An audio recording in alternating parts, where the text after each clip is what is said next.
When anyone in this film uses the word Catholic, what they mean is Roman Catholic. This church, to which 700 million people belong, pivots on Rome, and it would seem wayward not to start the search there.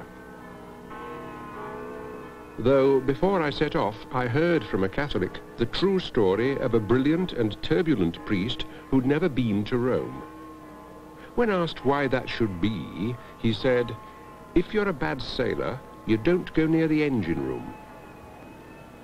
So this, I thought, is the engine room.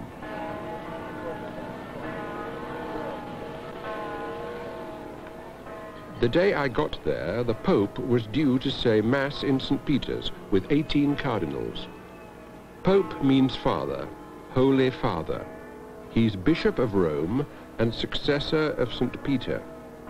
Jesus Christ, say the Catholics, gave his apostle Peter a special commission to found and guide his church on earth, and the commission descends, pope after pope, through history.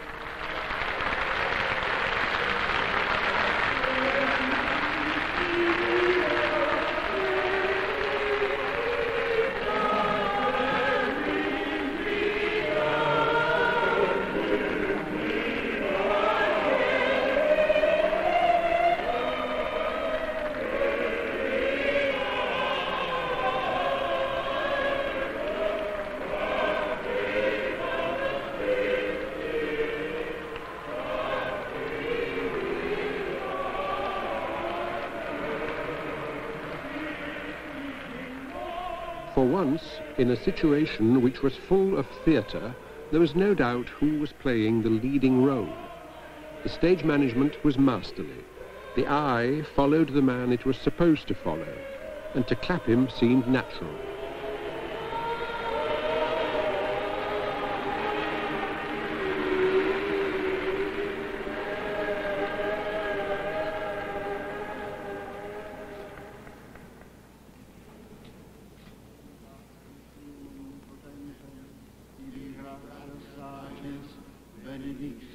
It struck me, sitting a few feet from the altar, how little of what I'd call mystification there was. Every word was audible, every gesture visible, but the clarity of things didn't lessen the mystery.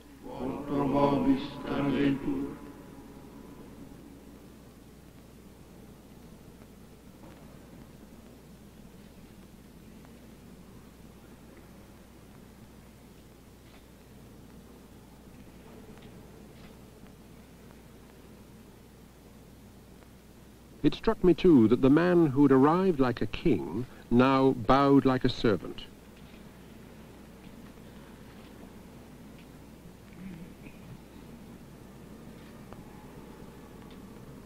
And if I, as an outsider, can pick that up from just watching, what must it all mean to an insider, a Catholic?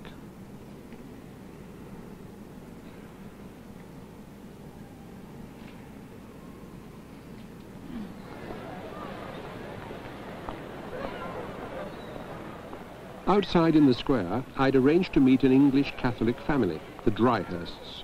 Jim, Judith, and their 4 children. It was their first visit to Rome. They come from Leeds, in the north of England, and that's where I'd last seen them. In a sense, Judith is a natural person for someone like me to talk to, because she's a convert. She understands what it's like to be both out and in. The difficulty was accepting the authority of the Catholic Church, the structure, because it's so clearly set out. But that, of course, was something which attracted me at that particular stage of my development. I was looking for very clear guidelines. When's your exam? I thought it was today. The Dryhurst children go to Catholic schools, for it matters to Jim and Judith that the home they come back to shall be a Catholic home. The idea of the family is sacred. Do you feel ready for it? On the divisive issues which are debated now, such as artificial means of birth control and abortion, Judith follows the Church's teaching. But if anyone suggests that this is a mindless assent to authority, she gets angry. There are times when you want the answers given to you. I mean, I suppose there are times when I would like to think, I can't make up my mind about this. If the Pope walks in at the front door and gives me the answer, that's marvellous. But if that's a very immature conception of religion, there is enormous ferment within the Church of people, and I'm only one of millions, who question constantly statements by the Vatican. That doesn't mean that we reject the authority of the Church. It's just that in a growing and developing church, and it is very much an alive church, you don't just accept. You look at it and question it. And, you know, speaking as a woman, of course there are very many issues over which we haggle with our consciences and we haggle with the Church. What is your definition of the Church? Well, the Church is the people within it, the people who follow Christ. But in a search for a sort of balance, an equilibrium, it's marvellous to have a structure there. And I'm quite sure that what I was searching for all the time before I became a Catholic, and I'm still searching for, because if you stop searching, you stop growing, is the security of belonging to what I believe is the closest thing to what Christ wanted the Church to be.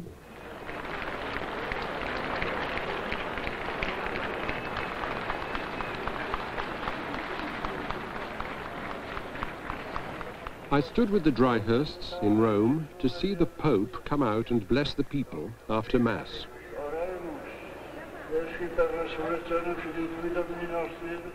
He appears far up in one window in the grand facade of a 17th century palace, an emblem of all the frontage that, to an outsider, the Catholic Church seems to carry.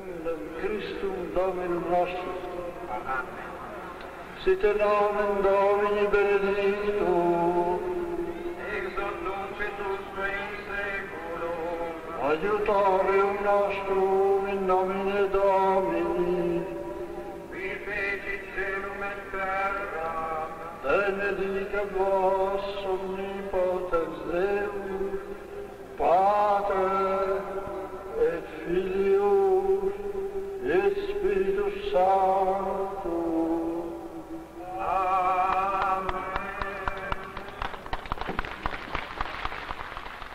If this search is to work, it somehow has to pierce that facade, ask why it's there, and reach through to what Judith was talking about when she spoke, as a Catholic, of the Church as Christ wanted it to be.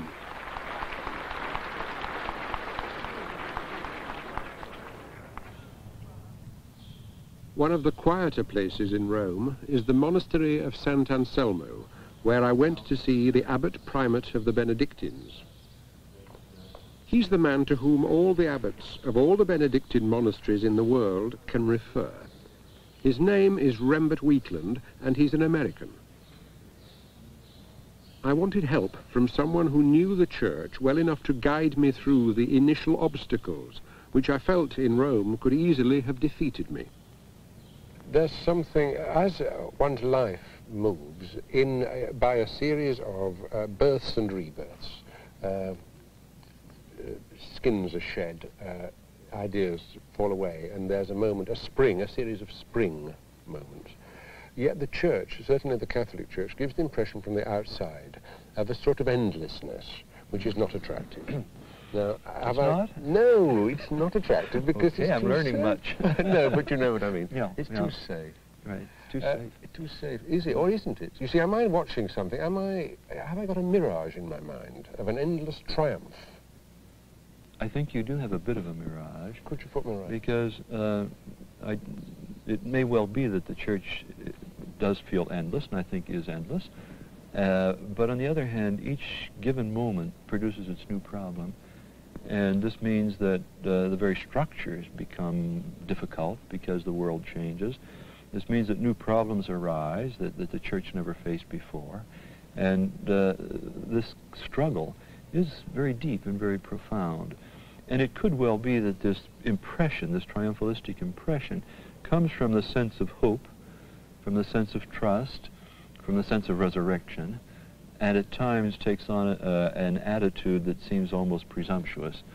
But the church itself needs a constant spring, a constant renewal, because it too can get into tremendous routines that are devastating. There do seem to be then two counter movements. One is maybe a movement in history, moving this way, and then there is on scriptural evidence, unless you become as little children, you shall in no way. So there is a sort of feeling of rebirth and going back at the same time. I would agree on this. The church must constantly be rediscovering itself and rediscovering Christ. And that's the beauty of it. Every generation tries again. In Leeds, where the Dryhursts live, there's a factory that makes chemical dyes.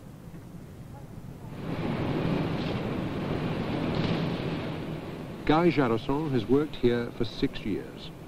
Before that, 9 years in an engine shop. He's a Catholic monk. He belongs to a group called the Little Brothers of Jesus, a worldwide order 250 strong. He comes from a quite well-off French family and did time in the French Navy in Indochina. The suggestion that we should carry the next stage of the search to the Little Brothers of Jesus came from a Catholic who knew them and thought that perhaps their presence, their very existence, might help somebody who was having difficulties with the church's traditional triumphal facade. Call it about 20 minutes. 15 minutes, 20 minutes. Yeah.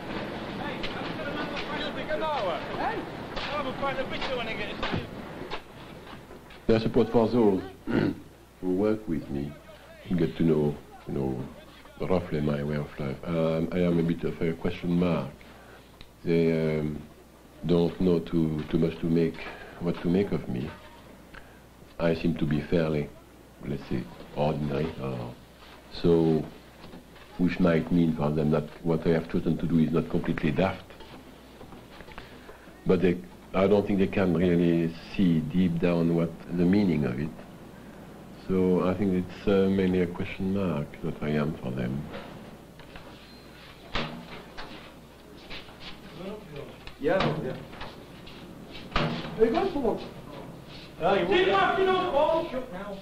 Every night after work, Guy doesn't withdraw to some monastic retreat.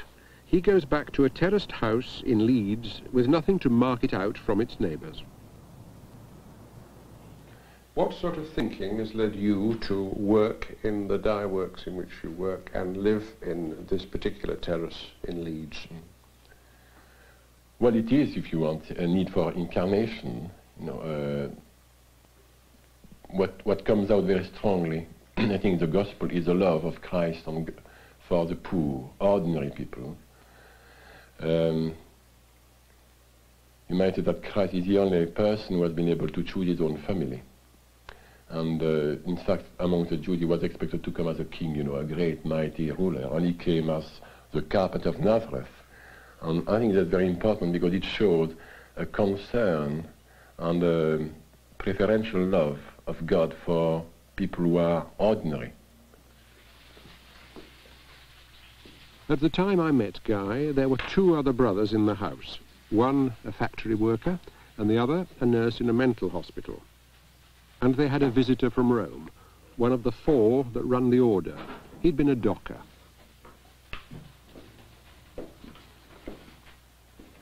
Seeing this simplicity, in contrast with the more usual ecclesiastical grandeur, I wondered if there was some implied, if not stated, criticism of the church. What is important for everyone to realize and live is that he is a church, embodies the church, just by his baptism. So when I speak of the church or criticize the church, I'm criticizing myself also because I am part of the church. And it's too easy to say, oh, the church, is kind of remote establishment, and they should change things, but I am part of the church, and I should change myself. And if everyone changed himself, certainly the face of the church as a whole would be different. Upstairs, small bedrooms are partitioned to make yet smaller bedrooms. And the front bedroom is the chapel. If it doesn't sound over-familiar, I'd risk calling this bedroom Jesus' room. He's present in the sacrament on the altar. He's the head of the house. Lord, you fill the hungry with good things. In your mercy, remember us now and transform our poverty in the abundance of your riches. We make our prayer through our Lord Jesus Christ, your Son, who lives and reigns with you in unity with the Holy Spirit, one God, forever and ever. Amen. May the Lord bless us. May he keep us from all evil and lead us to life everlasting. Amen. Let us bless the Lord. Thanks be to God.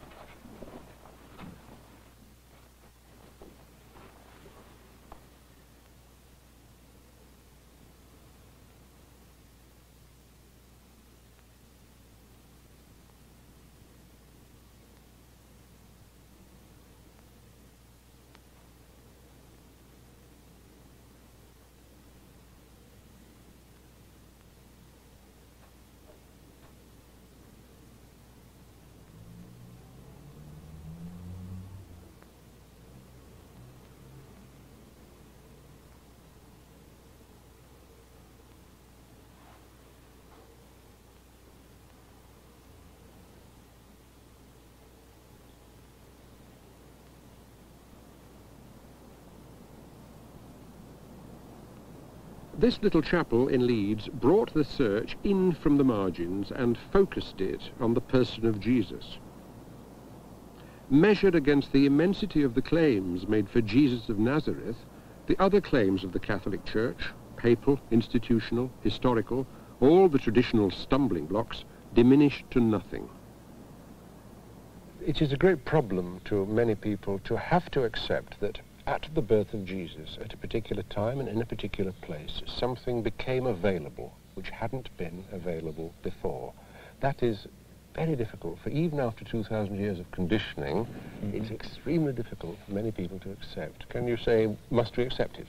I would say yes. I wouldn't want to water down that aspect, because after all, if one takes the Christ event as God entering into human history, then something is available.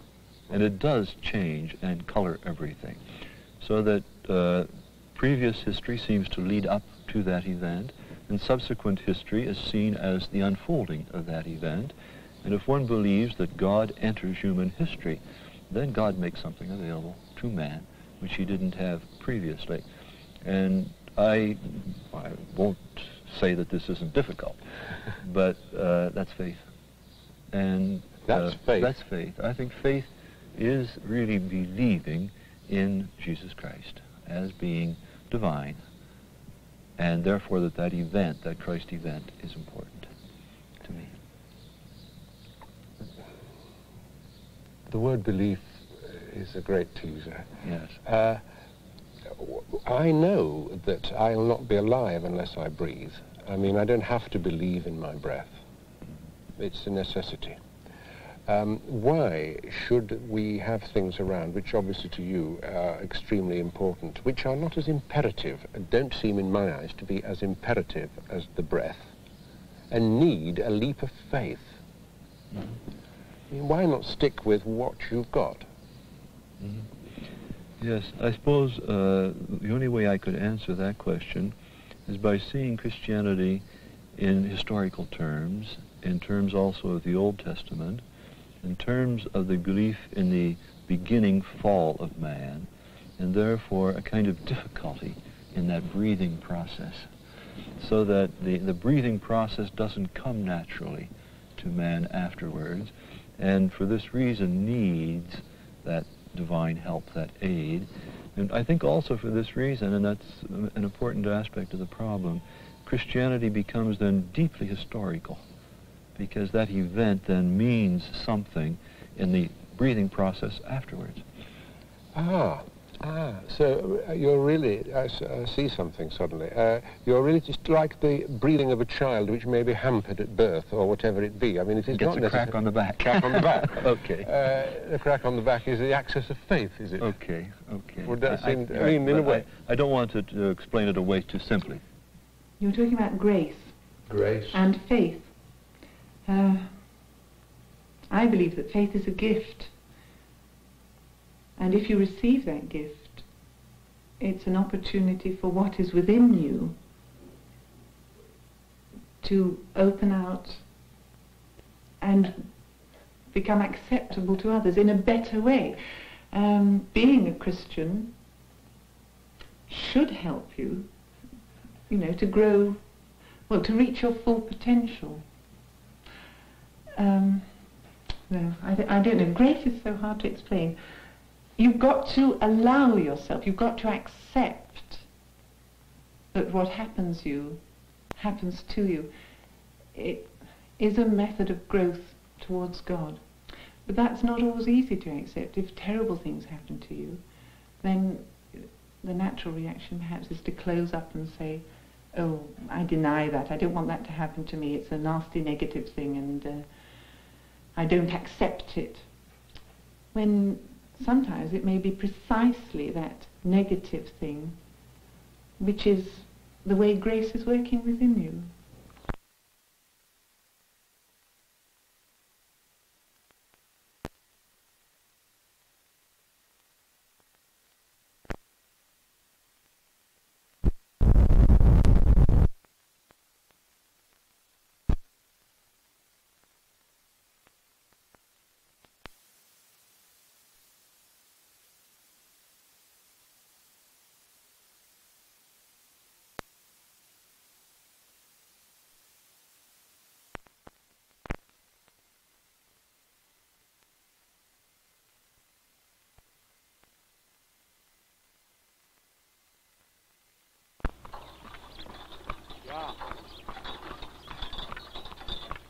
There's a Spanish village called Falete, which is of special importance to the Little Brothers.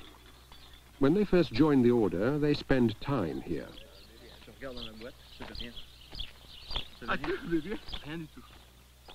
It takes about 9 years of training before they take final vows. At least one of these years is spent here in the novice house, a once dilapidated village shrine. To live the life the Little Brothers live, to live in that simplicity, you have to abandon yourself, in some sense, to Providence. That's inbuilt in the training of the brothers, and it's knitted into the whole conception and birth of the order, right from its founder. I've been collecting information and dates and facts about Charles de Foucault, the inspiration of the Little Brothers of Jesus. And there's one fact which I can't forget. In the last 15 years of his life, which he spent in the desert, he had this great desire to found a brotherhood, a fraternity, and he never managed it. He died alone, evidently a failure. But, and this is what stirs me, within 20 years of his death, his desert fraternity started to happen. I don't know what to make of it. It's a simple fact to hold and ponder on.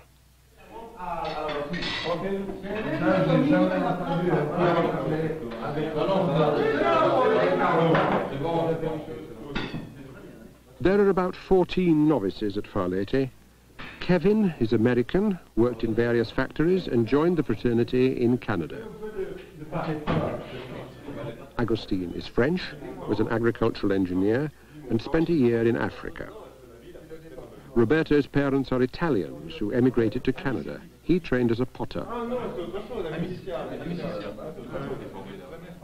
Laurent was 4 years at the University of Besançon and a year at the Gregorian University in Rome. He was going to be a priest.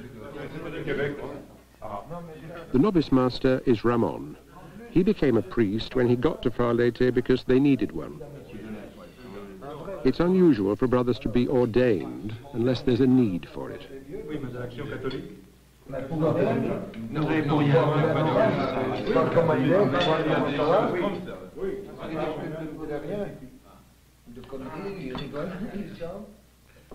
The two main insights of Charles de Foucault, Brother Charles, were these.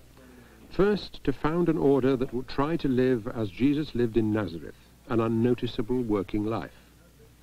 Second, to explore in the desert the relationship of one man, of each man, to God. After lunch, I sat with Roberto and Agustin. Roberto, all the little brothers I've seen, or certainly the ones I first met, were giants. Why are they called the little brothers of Jesus? That is a question that most people are always making fun, because they think it's something physical. Size. Small people and big people. But for us, it tries to reflect in this small word, this small phrase, all that we are trying to live. It's not a phrase that we use when we go. It's not a phrase that we introduce ourselves when we meet people. I'm a little bit of Jesus. Non plus pour être anglais, s'il vous plaît. And it's not also a phrase to be listed in canonical books comme a congregation. It is a phrase that tries to reflect all our in what we try to live. To be small with men, to be brothers of Jesus. I've visited St. Peter's, and I've seen the triumphal churches in Rome, which seem to me to have nothing to do with ordinary life. Do you belong to the same church as all that wealth?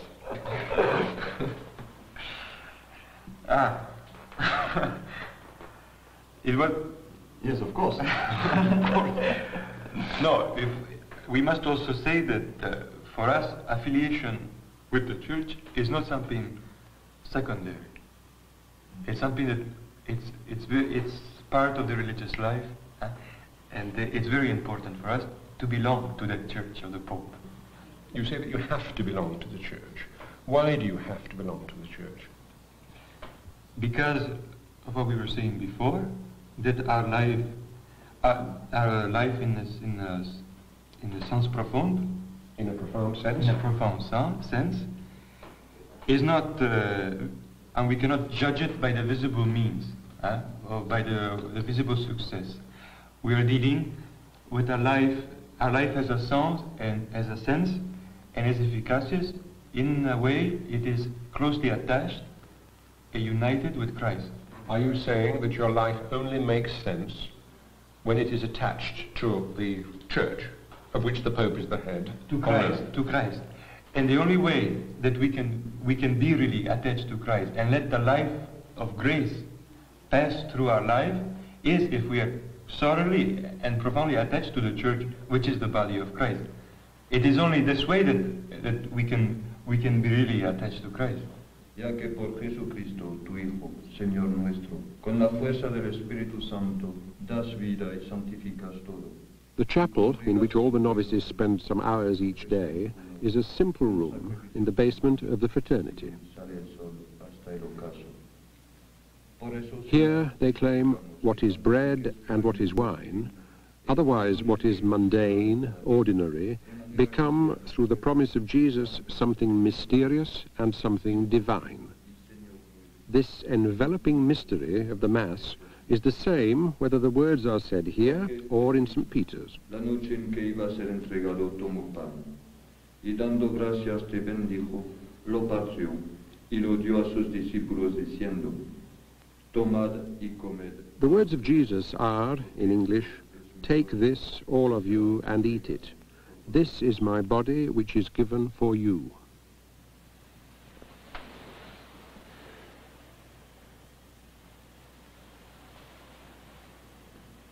Del mismo modo acabada la cena tomó el cáliz, dando gracias te bendijo y lo pasó a sus discípulos diciendo, take this, all of you, and drink from it. This is the cup of my blood, the blood of the new and everlasting covenant. It is shed for you and for all men, so that sins may be forgiven. Para el perdón de los pecados, haced esto en conmemoración mía.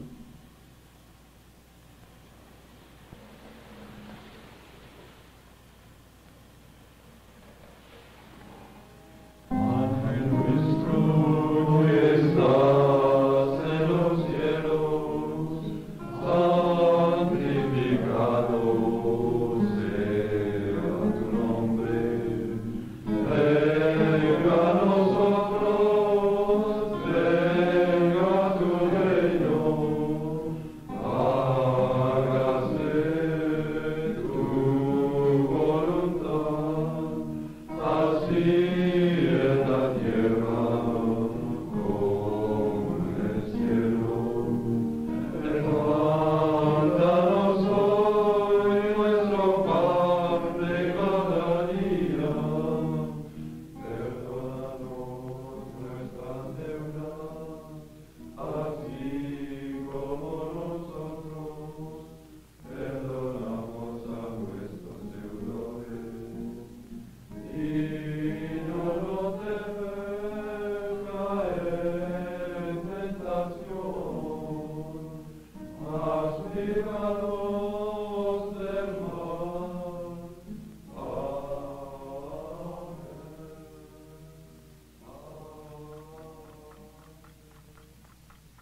When the boys first arrived here, the villagers were wary. They didn't look like monks, and they wore jeans. Some even said they must be Protestants.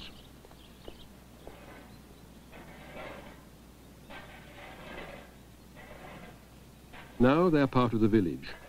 Roberto collects the garbage, Laurent mends the roads, Ramon is a plumber, and most of the others, like Kevin, work around the farmyards. In one very real sense, though, whatever the physical difficulties of their life, the little brothers have it easy. You could say they start with a clean sheet. Catholic history is littered with people who've wanted a clean sheet, a fresh start. Some have been revolutionaries, some saints, some heretics. But what about tradition? What about stability? The Church, it seems, has the complicated responsibility of letting new things happen while handing on to the future, unaltered, the valuable things it has received from the past.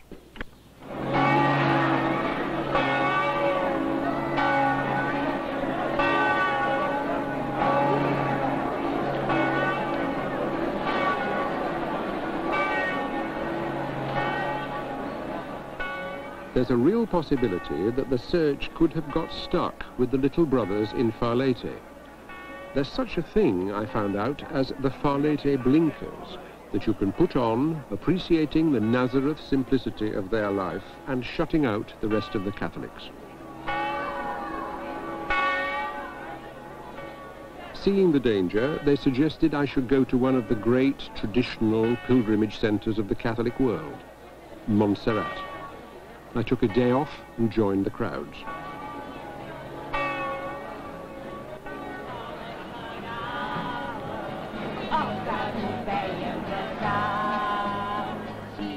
In some of the world's holy places, visitors are in some way screened. Only those with exactly the right credentials are allowed in. It's not like that at Montserrat. Here you see Catholic universality in action. An equal tolerance of everybody. The pilgrim with the special intention who has trudged here on foot, the sightseer from the Costa Brava on a day trip from the hot beaches, and the diversity of ordinary Catholics whose deeper reasons for being here are very much their own secret.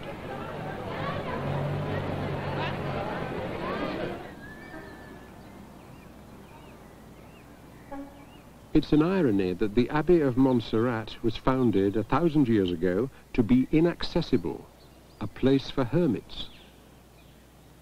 But it has too many attractions. The height, the rarity of the landscape, one of the world's great choir schools, and a beautiful dark statue of the Blessed Virgin. The story is that the statue was found in the mountains.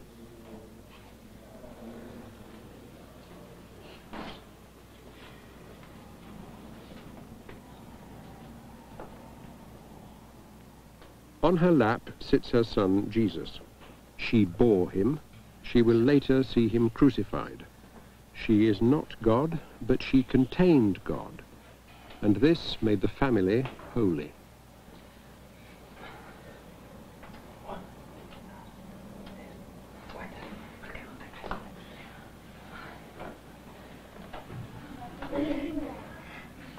Standing aside and watching that unbroken line of families, I wished there was some way I could know about the pull that draws them up those stairs and along that gallery. Is it hope of a miracle? Is it veneration for something ancient? Or is it a prayerful response to the motherhood of Mary, expressed in a cue and a kiss?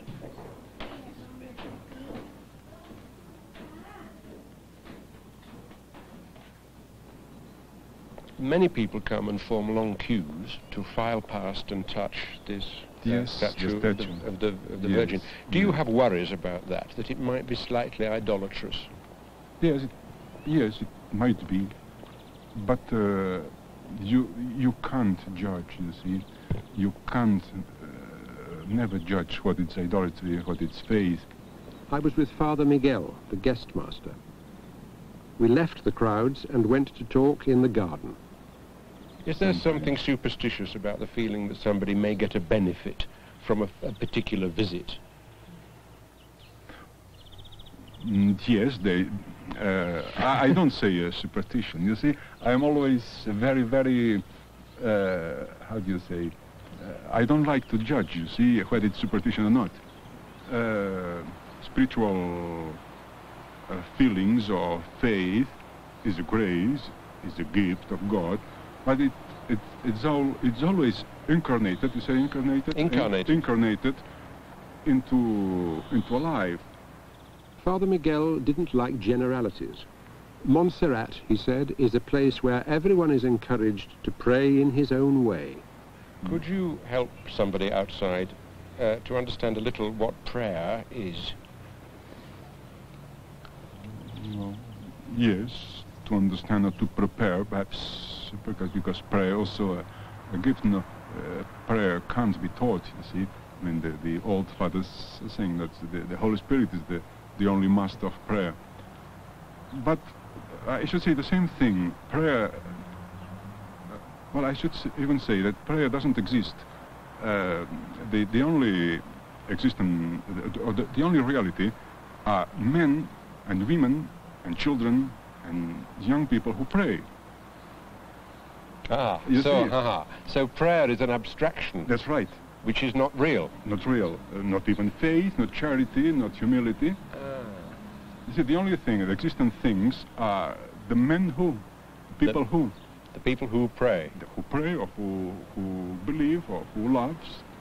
I'm interested that all the time you seem to, you place that there is a statement almost, by God first.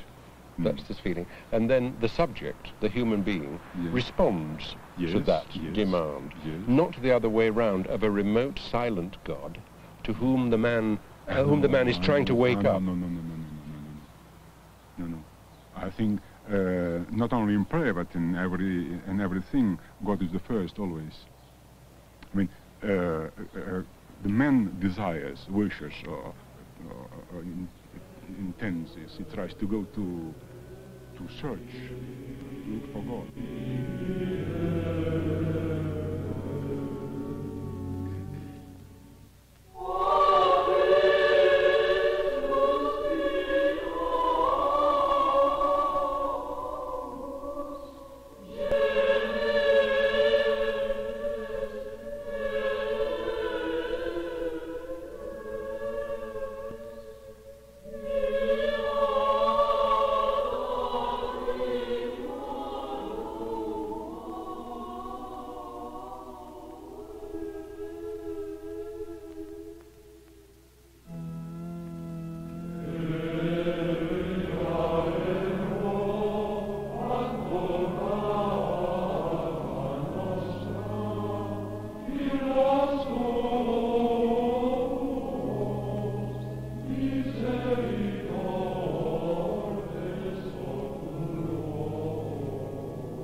The crucifixion and the paradox of suffering and glory is very hard to accept.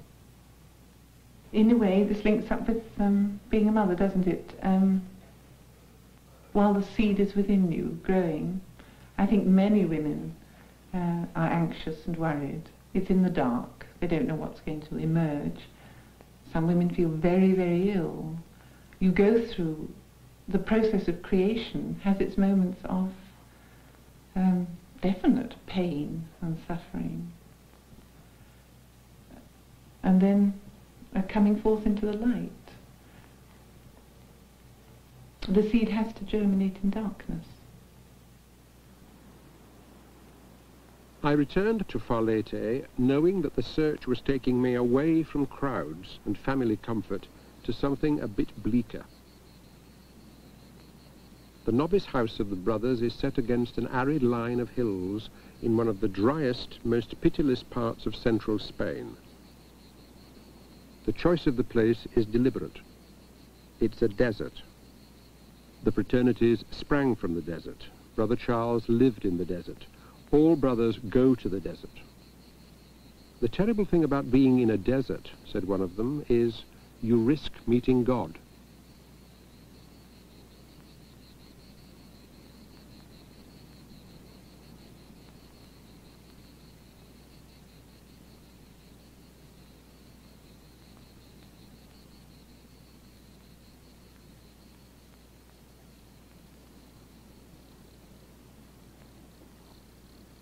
At some point in his life, a brother reckons to spend about a year by himself in a desert. And part of his training is a training in facing this desert. Each novice spends 3 or 4 days at a time, alone in a cave, a 4-hour walk from Farlete. The chapel was chiseled out of the rock by the earliest brothers.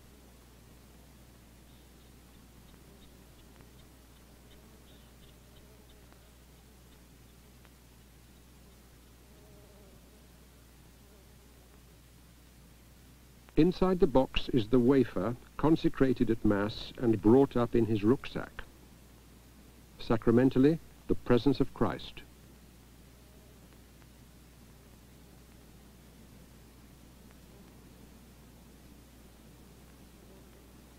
For anybody just visiting the cave for a few hours, or imagine a few days, it looks like a holiday.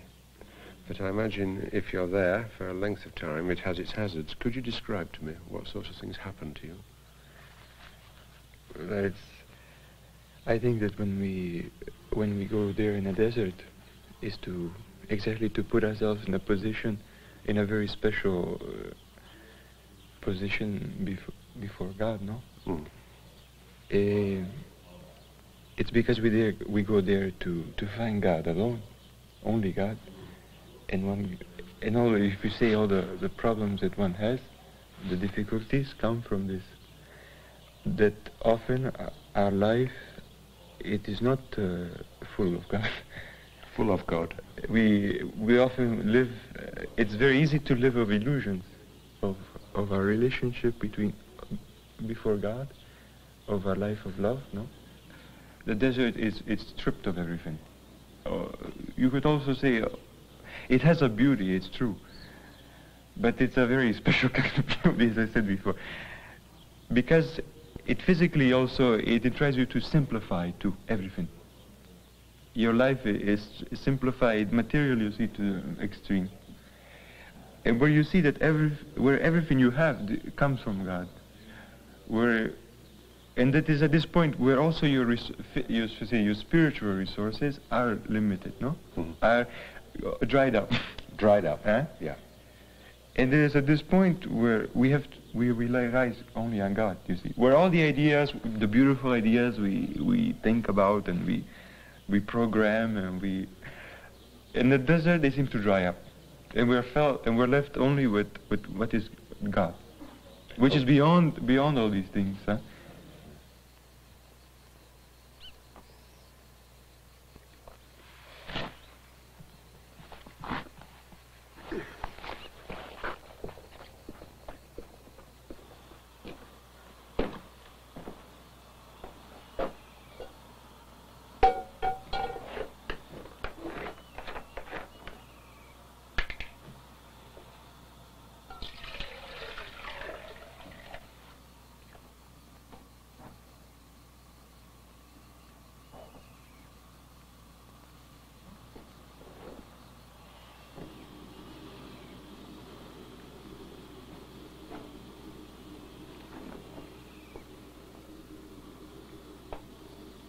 The brothers are very practical about the desert. If it doesn't help you to be free, said the novice master, you should leave it. Whatever happens, whether you go or stay, it's nothing to boast about.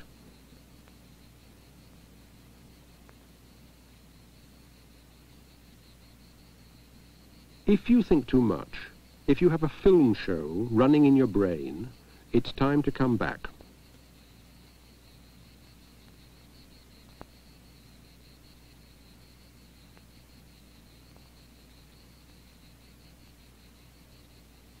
In the darkness comes the growth. At the point of despair, the seed germinates. Common thoughts, the small change of mystical poets and all the world's searchers, but they burrow right down to what concerns everyone, the imperative fears, fear of being lonely and fear of the dark.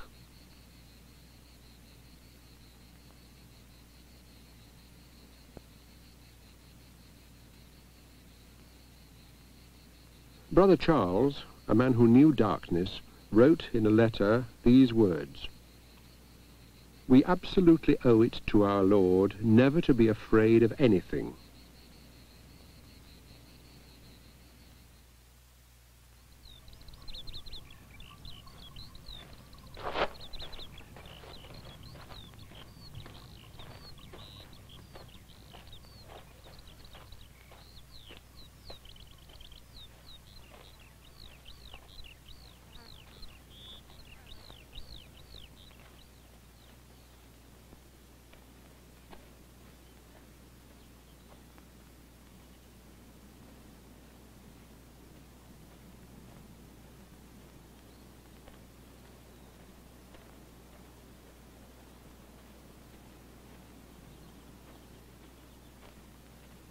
When I said to the novice master, "Isn't it somehow antisocial to withdraw from people and go to the desert?" he said two things. The first was, "On revient," you come back. The second was, the desert is a space in your head. It's something you carry around with you. It's the hard place where you meet yourself and where you go searching for God.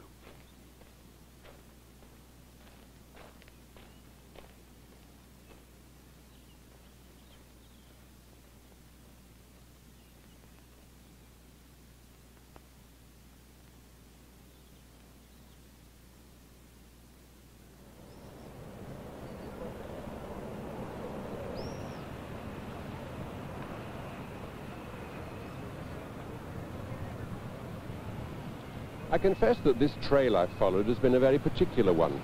A little triangle of places in Europe, omitting the whole of Asia and the whole of South America, ignoring the crisscross of people entering the church and leaving it, raising none of the issues that make the headlines: birth control, women as priests, infallible pronouncements, and being drawn, almost sleepwalking, towards a group of men who travel extremely light, and of whom there are still very few in the world. But of course there were once only 12 Christians in the world, and no one has claimed that that 12 didn't make the church. There's only ever been one Christ in the world, and no one, at least not a Christian, has claimed that it needed another.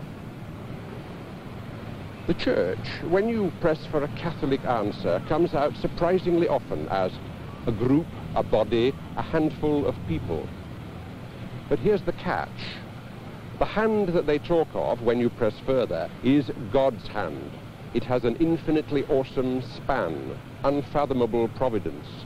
And there's no one on earth, no one incarnation, pope, bishop, or layman, who carries within him the whole of the truth. The truth, say the Catholics, rests in the church, through the incarnation of Jesus. It's extraordinary how this search has driven us back again and again to the incarnation of Jesus, how God became man, complete man, the body he lived in, the body he died in, the body of Christ in the Mass on the altar, the body he left behind as his church. It seems to be the Alpha and the Omega, Corpus Christi, the body of Jesus, the body of God.